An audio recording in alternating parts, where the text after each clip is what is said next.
All right, everybody. So you ever get that feeling like when you're looking at job postings and you're like, this is too good to be true? Mm-hmm. It could be what's called a ghost job. Wow. And since you're on the hunt for a new opportunity, you are in the right place, my friend. We are going deep on this today with a YouTube video from the company's expert who breaks down this whole, like, I don't know what you call it, phenomenon. Yeah. Have you ever encountered these, like, phantom postings? Oh, yeah. Incredibly common. Really? Way more than you would think. The source actually suggests that it could be as many as half Whoa. of all job posting. Half. That's crazy. That'd be fake. That's like setting up a storefront and there's nothing to sell. Exactly. Yeah, so the source defines them as postings that appear legitimate, but there's no actual vacancy. They're searching, but not really. So, I mean, like, I get it. Sometimes companies, maybe they are kind of testing the waters. They're hoping to find a perfect candidate without committing to hiring right away. Like, maybe they just got funding or there's a new project on the horizon. Yeah, the source does mention that, but here's the catch. This has been going on for decades, Really? like way before the current hiring climate. So this expert, who's been studying this for over 20 years, suggests that there are deeper reasons at play. Oh, intriguing. Okay, so, like, we're about to uncover a secret code here. So, like, what's the real story? Why are companies going through this charade? Or imagine this, a company wants to impress investors. Okay. What better way than to showcase massive growth, a hiring spree, even if it's not entirely accurate? It's all about perception. Exactly. It creates this illusion of success. That makes sense. Yeah, perception is everything in the business world. But are there other motives at play? Absolutely. Remember all those applications you diligently filled out, even for jobs that turned out to be duds. That, my friend, is a gold mine of free market research for those companies. They're gleaning insights into salary expectations, desired skills, all without spending a dime on expensive surveys. So they're crowdsourcing market data under the guise of recruiting. Precisely. Wow, that's clever and a little, I don't know. A little shady. Yeah, a little shady. A little unsettling. It feels icky. And if that new hire they eventually make doesn't work out, they've got this massive stack of resumes from those ghost job applicants to just fall back on. It's a harsh reality, but that's, the source really paints a clear picture of this tactic. So it feels a bit like we're trapped in a job-hunting horror movie. Like, how do we arm ourselves against these, ghostly tactics? Like, what are the warning signs? Well, the source, thankfully, gives us some really practical advice here. Okay. Think of it like learning to spot a mirage in the desert. Okay.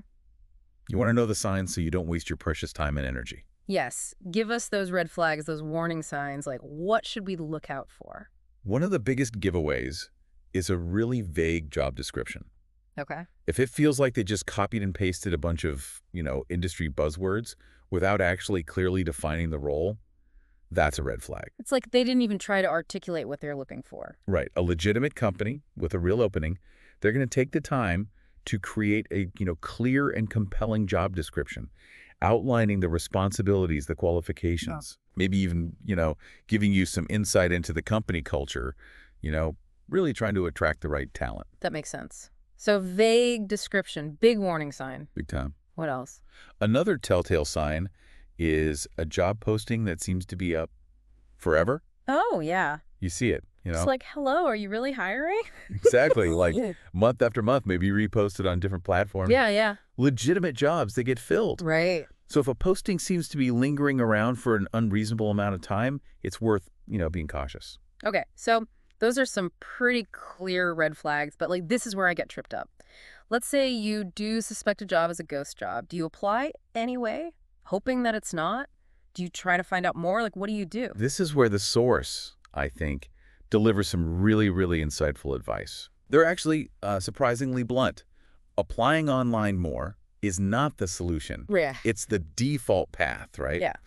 But it's not always the most effective, especially if you're looking for, those really fulfilling, impactful roles. Okay, so if applying online more is not the answer, then what is? Networking. Okay. And I don't mean, Right. awkwardly showing up at industry events with pockets full of business cards. Yeah, nobody does that anymore. I'm talking about building genuine relationships. Okay, so why is that important? Tell us more.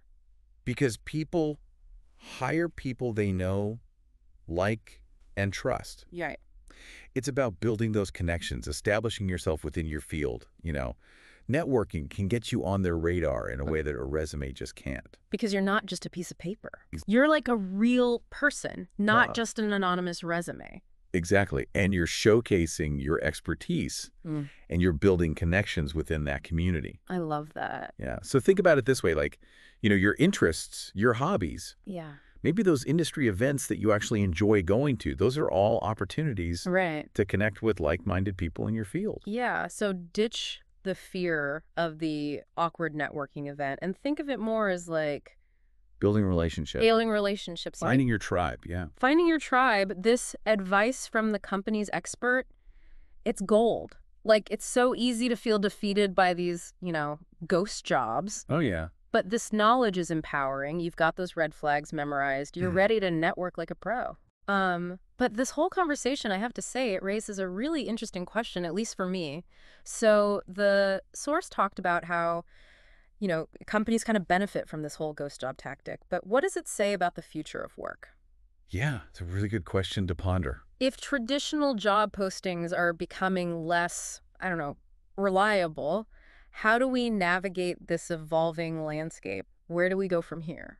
It is something to think about. Yeah. But for you, knowing this information, Right. it gives you a leg up. It does. You're not just applying to jobs anymore. Yeah, You're building your career that's right. kind of on your own terms. I love that.